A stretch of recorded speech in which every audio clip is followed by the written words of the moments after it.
Evening friends, आज के update कुछ इस प्रकार से है। आज हम सबसे पहले शुरुआत करेंगे अपने पड़ोसी देश बांग्लादेश की। बांग्लादेश के सुप्रीम कोर्ट ने सर्वोच्च न्यायिक परिषद को न्यायिक कदाचार के आरोपों की जांच करने के लिए अधिकार के साथ रविवार को बहाल कर दिया। शीर्ष अदालत ने इसके साथ ही अपने उस पिछले फैसले को भी बरकरार रखा जिसमें 16वें संविधान संशोधन को अवैध घोषित किया गया था। इसके तहत न्यायाधीशों को हटाने का अधिकार संसद को हस्तांतरित किया गया है। बांग्लादेश में अब जजों को हटाने का अधिकार संसद को नहीं होगा, बल्कि ये काम न्यायिक परिषद करेगी। उच्चतम न्यायालय के वकील रूहुल कुद्दूस ने उच्चतम न्यायालय के फैसले की जानकारी देते हुए बताया, प्रधान न्यायाधीश सैयद रिफात अहमद के नेतृत्व वाली उच्चतम न्यायालय की अपीलीय प्रभाग की 6 सदस्यीय पीठ की ओर से यह आदेश पारित किया गया है। कुद्दूस ने कहा कि इस फैसले ने मूल संवैधानिक प्रावधानों को मजबूत किया है। इस फैसले का मतलब पूर्व प्रधानमंत्री शेख हसीना के शासनकाल के दौरान पारित 16वें संवैधानिक संशोधन को रद्द करना भी है, जिसके तहत न्यायाधीशों पर महाभियोग चलाने का कार्य उच्चतम न्यायालय के न्यायाधीशों वाली सर्वोच्च न्यायिक परिषद के बजाय संसद को सौंप दिया गया था। 16वां संशोधन जनवरी 2014 में पारित किया गया, जिसे सर्वोच्च न्यायालय परिषद को न्यायाधीशों को अक्षमता या कदाचार के लिए हटाने के उसके अधिकार से वंचित कर दिया है। मई 2016 में उच्च न्यायालय की 3 सदस्यीय पीठ ने 16वें संशोधन को असंवैधानिक घोषित कर दिया, जिसे सरकार ने जनवरी 2017 में चुनौती दी। तत्कालीन प्रधान न्यायाधीश सुरेंद्र कुमार सिन्हा के नेतृत्व वाली 7 न्यायाधीशों के अपीलीय खंडपीठ ने जुलाई 2017 में उच्च न्यायालय के इस फैसले को बरकरार रखा, जिसमें 16वें संविधान संशोधन को अवैध घोषित किया गया था। तत्कालीन हसीना सरकार ने शीर्ष अदालत से फैसले की समीक्षा करने के लिए एक याचिका दायर की थी, जिस पर अदालत ने रविवार को फैसला दिया। इस मामले पर 2017 के उच्चतम न्यायालय के फैसले से सिन्हा का तत्कालीन हसीना सरकार के साथ टकराव हो गया था। उनको विदेश में रहते हुए अपने पद से इस्तीफा देना पड़ा और तब से वे बांग्लादेश से बाहर ही हैं। इस साल अगस्त में आंदोलन की वजह से शेख हसीना के लगभग 15 साल के शासन का अंत हो गया और उन्हें 5 अगस्त को देश छोड़ना पड़ा। इसके 4 दिन बाद नोबेल पुरस्कार विजेता प्रोफेसर मोहम्मद यूनुस के नेतृत्व में देश में अंतिम सरकार बनी है। ये हम बात करते हैं पाकिस्तान की। भारत और पाकिस्तान दोनों ही परमाणु हथियार संपन्न देश हैं। भारत परमाणु हथियार रखते हुए भी जहां जिम्मेदारी से व्यवहार कर रहा है, वहीं पाकिस्तानी सेना उससे जुड़े आला अधिकारी लगातार एटमी धमकी देने में जुटे हुए हैं। पाकिस्तानी सेना के पूर्व लेफ्टिनेंट जनरल खालिद अहमद किदवई ने एक बार फिर से भारत को परमाणु की धमकी दी है।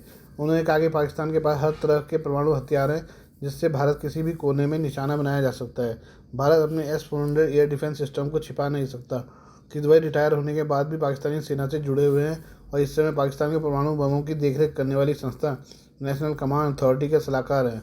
कुछ दिन पहले ही किदवई ने कहा था कि पाकिस्तान के परमाणु बम को लेकर कोई नो फर्स्ट यूज़ की नीति नहीं है। किदवई ने हाल ही में इस्लामाबाद अप्रसार सम्मेलन 2024 में भारत को एक हीरकबंदी दी है। इस सम्मेलन में पाकिस्तानी सेना के chairman joint chief of staff committee general Sahir शमशान मिर्जा मुख्य अतिथि थे। लेफ्टिनेंट जनरल किदवई ने 1998 के बाद पाकिस्तान में परमाणु मैनेजमेंट को लेकर दिए अपने भाषण में कहा कि पाकिस्तान ने गुप्त रूप से अपने परमाणु कार्यक्रम को शुरू किया था। इसकी शुरुआत 1972 में हुई थी। हालांकि 1998 में दुनिया के सामने इसका ऐलान किया गया था ताकि भारत के खिलाफ लाभ उठाया जा सके, साथ ही रणनीतिक संतुलन को बनाया जा सके जो डिस्टर्ब हो गया था। उनका इशारा भारत के परमाणु परीक्षण की ओर था। लेफ्टिनेंट जनरल किदवई ने कहा कि मई 1998 के समय में पाकिस्तान में एक प्रभावी परमाणु कमांड एंड कंट्रोल संगठन का गठन किया गया। इससे हमारे रणनीतिक प्रतिरोधक क्षमता को विश्वसनीय स्थिरता मिली। उन्होंने दावा किया कि पाकिस्तान के पास बड़े पैमाने पर परमाणु ताकत प्रतिरोधक क्षमता मौजूद है। इससे पाकिस्तान के पास पहले और बाद में परमाणु हमला करने की क्षमता आ गई है, जिससे दुश्मन के हमले के खिलाफ प्रभावी प्रतिरोधक क्षमता आ गई है। इससे पाकिस्तान की युद्ध और शांति दोनों ही समय प्रतिरोध के लिए जवाबी कार्रवाई का विकल्प बढ़ गया है। पाकिस्तानी सैन्य अधिकारी ने पाकिस्तान के परमाणु प्रतिरोधक क्षमता के बारे में भी खुलकर बताया। किदवई ने कहा कि प्रतिरोधक क्षमता में सामरिक, ऑपरेशनल और रणनीतिक परमाणु बम तीनों ही शामिल हैं। इससे भारत की ज़मीन के हर कोने में हमला करने की क्षमता भी सम्मिलित है। भारत में कोई ऐसा स्थान नहीं है जहाँ तक रणनीतिक हथियारों को छिपाया जा सके। पाकिस्तान के पास हर तरह की क्षमता के परमाणु हथियार हैं। इनकी संख्या में काफ़ी अच्छी है ताकि दुश्मन की भीषण जवाबी हमले की रणनीति को फेल किया जा सके। पाकिस्तान का जवाबी भीषण हमला और भी ज़्यादा भयानक होगा। पाकिस्तान के परमाणु रणनीतिकार ने कहा कि इस्लामाबाद के पास कई सारे अहम लक्ष्य वाले भारत में टारगेट को चुनने का पूरा विकल्प मौजूद होगा। इसमें केवल भारत का बैलिस्टिक मिसाइल डिफेंस सिस्टम हो या S-400 मिसाइल डिफेंस सिस्टम हो, सभी शामिल होंगे। बता दें कि पाकिस्तान के पास 170 परमाणु बम है, वहीं भारत के पास 172 एटम बम है। पाकिस्तान के पास साइन 3 मिसाइल है जो चेन्नई तक हमला करने की क्षमता रखती है। वहीं भारत की बात करें तो वह चीन तक तबाही मचाने वाली मिसाइलें रखता है। पाकिस्तान से निपटने के लिए भारत ने रूस से S-400 सिस्टम भी खरीदा है। आइए हम बात करें ब्रिक्स सम्मेलन की। भारत के प्रधानमंत्री नरेंद्र मोदी 22-23 अक्टूबर को होने जा रहे 16वें ब्रिक्स शिखर सम्मेलन में भाग लेने के लिए रूस जाएंगे। विदेश मंत्रालय ने कहा कि मोदी के ब्रिक्स सदस्य देशों के साथ द्विपक्षीय बैठकें करने की उम्मीद है। हालांकि यह स्पष्ट नहीं है कि पीएम मोदी चीनी राष्ट्रपति शी जिनपिंग के साथ बैठक करेंगे या नहीं। इस साल जुलाई में 22वें भारत रूस वार्षिक शिखर सम्मेलन के बाद पीएम मोदी की यह दूसरी रूस यात्रा है। ये दिखाता है कि ब्रिक्स को भारत कितनी अहमियत देता है। ब्रिक्स एक अनौपचारिक समूह है जिसमें ब्राज़ील, रूस, भारत, चीन और दक्षिण अफ्रीका शामिल है। साल 2001 में विश्लेषक जिम ओनील ने ब्राज़ील, रूस, भारत और चीन के पहले अक्षरों से ब्रिक्स शब्द गढ़ा था। इस शब्द को अपनाते हुए पहला ब्रिक्स शिखर सम्मेलन 16 जून 2009 को रूस के येक्तानबर्ग में किया गया था। इसका गठन तेजी से बढ़ते विकासशील देशों को एक साथ लाने और पश्चिमी शक्तियों के वर्चस्व का मुकाबला करने के लिए किया गया था। इस ग्रुप में दक्षिण अफ्रीका के शामिल होने के साथ ही 2010 में ब्रिक्स बन गया। वहीं मौजूदा वर्ष में समूह में 5 और नए सदस्य मिस्र, इथोपिया, ईरान, सऊदी अरब और संयुक्त अरब अमीरात भी शामिल हुए हैं। ब्रिक्स में शामिल देशों की जनसंख्या करीब 3.5 अरब है, जो दुनिया की आबादी का 45% है। वहीं इसके सदस्य देशों की संयुक्त अर्थव्यवस्थाएं 28.5 ट्रिलियन डॉलर से ज़्यादा की हैं, जो वैश्विक अर्थव्यवस्था का 28% है। ब्रिक्स में ईरान, सऊदी अरब और यूएई के सदस्य बनने के साथ ही इस ग्रुप के देश वैश्विक कच्चे तेल का 44% उत्पादन कर रहे हैं। ये समूह एक भू आर्थिक ढांचे से एक भू राजनीतिक ताकत बन रहा है। इसे ब्लॉक के हालिया विस्तार में देखा जा सकता है। ब्रिक्स का लक्ष्य एक खुली, पारदर्शी, समावेशी और गैर भेदभावपूर्ण बहुपक्षीय व्यापार प्रणाली को स्थापित करना है। डॉलर से इतर एक साझा मुद्रा की बात भी ब्रिक्स करता है। फर्स्ट पोस्ट की रिपोर्ट के मुताबिक भारत ब्रिक्स जैसे वैश्विक मंचों के प्रति प्रतिबद्ध है। भारत ने एक बहुध्रुवीय दुनिया की बात कही है जहाँ अंतर्राष्ट्रीय व्यवस्था पर पश्चिम हावी न हो।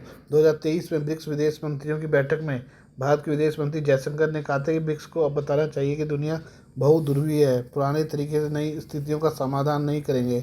भारत विश्व मंच पर अपनी स्थिति को बढ़ाने के लिए बहुपक्षीय मंचों का उपयोग कर रहा है, इसमें ब्रिक्स भी है। Institute for security and development policy में Stockholm centre for South Asian and Indo Pacific affairs के प्रमुख जगन्नाथ पांडा का कहना है कि भारत ब्रिक्स और इसके विस्तार को पश्चिम एशिया से आगे अपने आर्थिक विस्तार का करने के लिए एक बहुध्रुवीय आधार के रूप में देखता है। ब्रिक्स की कूटनीति भारत के मुख्य हितों, ऊर्जा सुरक्षा, आतंकवाद, जलवायु परिवर्तन के साथ फिट होने वाले विकास पर केंद्रित है। ब्रिक्स गैर पारंपरिक सुरक्षा खतरों को बढ़ाने और आर्थिक सुरक्षा को प्रोत्साहित करता है। ये भारत के हितों को दर्शाता है, जिसमें अंतर्राष्ट्रीय मुद्रा कोष, IMF, विश्व व्यापार संगठन WTO, संयुक्त राष्ट्र सुरक्षा परिषद जैसे बहुपक्षीय मंचों में सुधार शामिल है। भारत के लिए ब्रिक्स उसकी वैश्विक नेतृत्व आकांक्षाओं को बढ़ावा देने के साथ ही पश्चिमी रणनीतिक स्वायत्तता और बहुध्रुवीय दृष्टि को बढ़ावा देने के लिए मौका देता है। आइए बात करें इंडोनेशिया की। इंडोनेशिया को नया राष्ट्रपति मिल गया है। प्रबोवो सुबियांतो ने आज सुबह आधिकारिक तौर पर दुनिया के सबसे अधिक मुस्लिम बहुल राष्ट्र के 8वें राष्ट्रपति के रूप में शपथ ली है। इसी के साथ उन्होंने इंडोनेशिया की सैन्य तानाशाही के काले दिनों के दौरान अधिकारों के हनन के आरोपी एक पूर्व जनरल से राष्ट्रपति भवन तक की अपनी यात्रा पूरी की है। 73 साल के पूर्व रक्षा मंत्री सुबियांतो ने सांसदों और विदेशी गणमान्य व्यक्तियों की मौजूदगी में मुस्लिम पवित्र ग्रंथ कुरान पर शपथ ली। इसके बाद हजारों समर्थकों ने सड़कों पर खुशी मनाई। जकार्ता में आयोजित समारोह में हिस्सा लेने के लिए ब्रिटेन, फ्रांस, अमेरिका, सऊदी अरब, रूस, दक्षिण कोरिया, चीन, ऑस्ट्रेलिया, दक्षिण पूर्व एशियाई देशों समेत 40 से अधिक देशों के नेता और वरिष्ठ अधिकारी पहुंचे। इंडोनेशियाई पुलिस और सेना ने शपथ ग्रहण समारोह की तैयारी के लिए जकार्ता में कम से कम 1 लाख कर्मियों को तैनात किया है, जिसमें स्नाइपर और दंगा रोधी इकाइयाँ शामिल हैं, जो बुधवार तक तैनात रहेंगे। सुबियांतो ने राष्ट्रपति रहे जोको विडोडो की जगह ली है। वह इससे पहले भी विडोडो के सामने 2 बार चुनाव लड़ चुके थे, लेकिन हार का ही सामना करना पड़ा। हालांकि विडोडो ने अपने पुनर्निर्वाचन के बाद सुबियांतो को रक्षा प्रमुख नियुक्त किया था, जिससे उनके प्रतिद्वंदी राजनीतिक दलों के बावजूद गठबंधन का रास्ता साफ हो गया। इंडोनेशिया के चुनाव आयोग ने 24 अप्रैल को एक समारोह में औपचारिक रूप से प्रबोवो सुबियांतो को राष्ट्रपति घोषित कर दिया था। प्रबोवो सुबियांतो पूर्व रक्षा मंत्री हैं। उन्होंने 58.6% वोटों या 96 मिलियन से अधिक मतपत्रों के साथ राष्ट्रपति चुनाव में जीत हासिल की। उन्होंने अपने दोनों प्रतिद्वंदियों से भी दुगने वोटों से जीत हासिल की है। हालांकि उनके प्रतिद्वंदियों ने आरोप लगाया कि उन्होंने धोखाधड़ी से जीत हासिल की है। Please do like, share and subscribe this channel of my news, views and analysis by Prakash.